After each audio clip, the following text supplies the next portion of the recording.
Bismillahirrahmanirrahim. Assalamualaikum warahmatullahi wabarakatuh. Perkenalkan, nama saya Aisyah Purwati, jurusan Bahasa dan Sastra Arab, Fakultas Usul dan Adab.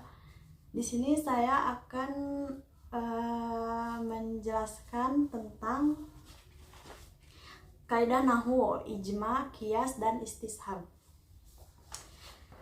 Yang pertama, definisi nahwu. Ilmu nahwu merupakan salah satu bagian dasar dalam ilmu tata bahasa dalam bahasa Arab untuk mengetahui jabatan kata dan kalimat dan bentuk huruf atau harokat terakhir dari suatu kata. Adapun menurut etimologi, nahwu diambil dari kata bahasa Arab nahwu yang artinya contoh. Dan menurut terminologi, nahwu adalah ilmu yang membahas pokok-pokok isim, fiil, huruf, dan macam-macam i'rab yang dengan ilmu tersebut dapat diketahui keadaan-keadaan akhir kalimat baik secara i'rab maupun mabni. Adapun menurut bahasa Arab, nahwu adalah ilmu yang menunjukkan kepada kita bagaimana cara untuk menggabungkan kata benda atau isim, kata kerja atau fi'lun, atau huruf atau harfun ya, untuk membentuk kalimat yang bermanfaat atau jumlah mufidah, juga untuk mengetahui keadaan i'rab huruf akhir dari sebuah kata. Sedikit tentang sejarah ilmu nahwu. Di sini ada sebagian ahli mengatakan peletak dasar ilmu nahwu adalah Abul Aswad Ad-Du'ali. Pada suatu malam putranya mengatakan, "Ma ahsanus sama." Lantas Abu Aswad Ad-Du'ali menjawab, "An-nujum." Namun putranya balik menanggapi bahwa yang ia maksud adalah betapa indahnya langit. Abu Aswad pun terkejut karena ia memahaminya dalam bentuk pertanyaan bukan ketakjuban. Usai kejadian tersebut, Abu Aswad mendatangi Khalifah Ali bin Abi Thalib. Lantas Sayyidina Ali memerintahkan Abu Aswad menulis dan menyusun kaidah-kaidah ilmu tata bahasa Arab yang kita kenal dengan nahwu. Nah, inilah sejarah nahwu pertama kali dituliskan secara sistematis. Maka di sana dikenal harokat atau baris, diberikan syakal atau nuktah atau titik pada huruf hijaiyah. Nah, di sini juga ada pentingnya ilmu nahwu. Ilmu nahwu dianggap sebagai ilmu pengantar dalam pembelajaran bahasa Arab. Karena ilmu nahwu mengajarkan kita untuk mengetahui susunan kata dan kalimat bahasa Arab yang baik dan benar, dan yang pastinya sesuai dengan kaidah Al-Quran dan hadis. Seperti Imam Imriti dalam nazomnya berkata, "Wa nahwu ula awalan ain yu'alima idal kalamaduna lan yafhama." Nahwu adalah ilmu yang paling utama untuk dipelajari karena kalam atau kalimat Arab tanpa ilmu nahwu tidak akan bisa dipahami. Hukum mempelajari ilmu nahwu bagi orang awam adalah fardu kifayah. Namun bagi yang hendak menyampaikan dalil-dalil, memahami Al-Quran dan hadis, berfatwa dan berceramah, wajib hukumnya mempelajari ilmu-ilmu tersebut. Dan sekarang kita masuk kepada materinya, yaitu kaidah nahwu, ijma, qiyas, dan istishab. Ijma secara etimologi memiliki dua pengertian. Yang pertama itu al-azmu alal amri atau menyengaja dalam satu perkara. Dalam hal ini memungkinkan terjadinya ijma oleh hanya satu orang saja atau satu pendapat saja. Yang kedua adalah al-ittifaq, artinya kesepakatan. Dalam hal ini kemungkinan terjadi ijma jika terdapat dua pendapat atau lebih orang ataupun pendapat. Sedangkan secara terminologi, ijma menurut para linguis Arab yaitu kesepakatan antara ulama Basroh dan Kufah. Imam Sibawi menambahkan bahwasanya ijma itu ada karena adanya perbedaan pendapat atau argumen di antara kedua ulama tersebut.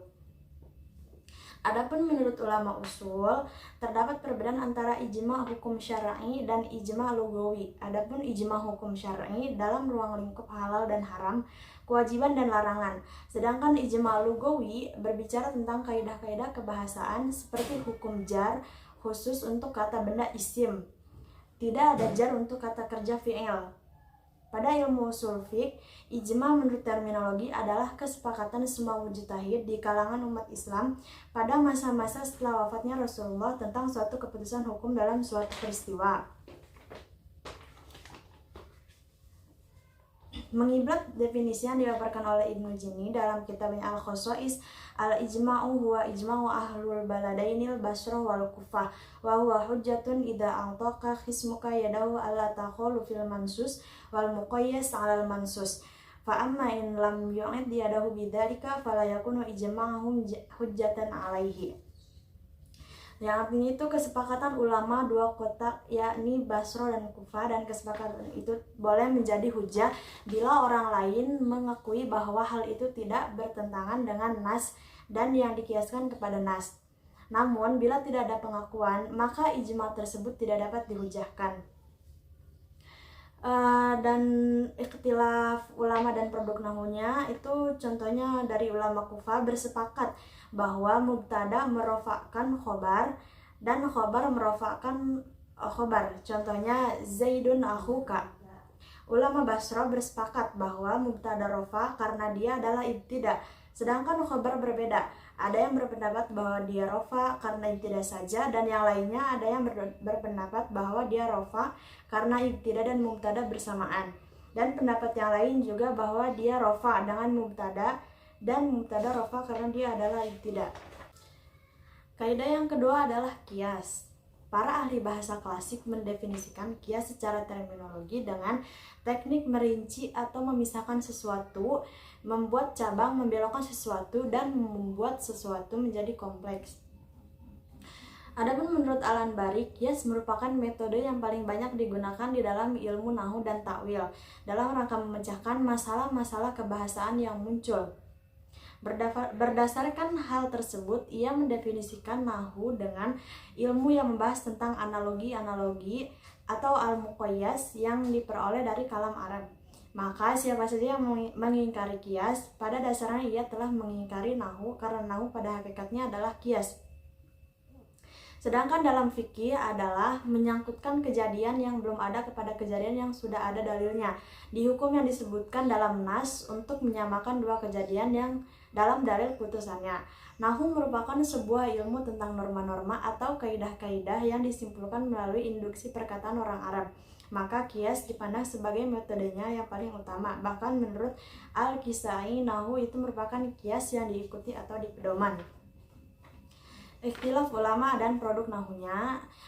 Kias muncul dan digunakan dalam merumuskan kaidah kebahasaan seiring dengan dimulainya perumusan dasar-dasar ilmu nahwu. Kemudian diperluas permaknaan, pengertian, dan dana penggunaannya oleh para ahli nahwu generasi selanjutnya terformula dalam mazhab-mazhab nahwu itu. Sebagaimana yang telah diterangkan oleh Ibnu Al-Anbari dalam kitab Isnaf beserta keterangan alasan perbedaan antara dua madrasah, yaitu mazhab Basra dan mazhab Kufah. Permasalahan yang pertama adalah rofaknya mubtada dan khobar.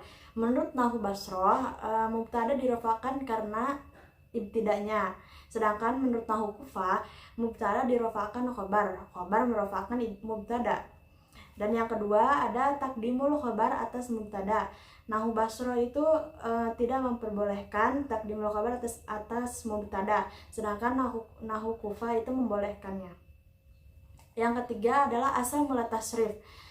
Nahwu Basra menyepakati asal mula tasrif itu masdar, dan nahwu Kufah menyepakati bahwa asal mula tasrif itu madhi. Selanjutnya ada ikhtilaf ulama lain. Mazhab Basra tidak membolehkan mendahulukan musanna pada musanna minhu, karena musanna adalah badal dari musanna minhu, dan badal tidak boleh mendahului mubdal minhu. Sedangkan mazhab Kufiyah membolehkan seperti pada syair di bawah ini. Wa baladu laisa biha tawri wala khala jinna biha insun. Pada lafaz wala khala jinna biha insun mengira-ngira lafaz laisa biha tawri. Dan yang terakhir adalah kaidah nahwu istishab. Istishab secara etimologi atau bahasa adalah lazimatu syai'i wa adamu mufaraqatihi, menetapkan sesuatu dan tidak ada perbedaannya. Sedangkan menurut istilah adalah menetapkan keadaan suatu lafaz yang memperhatikan keasliannya ketika tidak adanya dalil nakli tentang asal. Adapun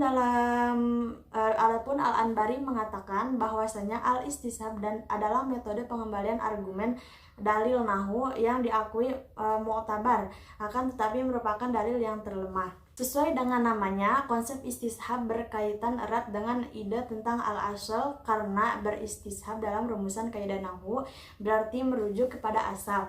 Ibnu Al-Anbari mendefinisikan istishab sebagai mempertahankan kondisi lafaz tetap pada asalnya ketika tidak ada dalil nakli tentang asal. Istishab termasuk salah satu dalil usul nahwu yang diakui sebagai otoritatif. Contohnya adalah seperti fi'il mudhari. Hukum asalnya adalah dibaca rofa selama tidak ada amil yang menyebabkan perubahannya, baik amil jazim maupun nasab.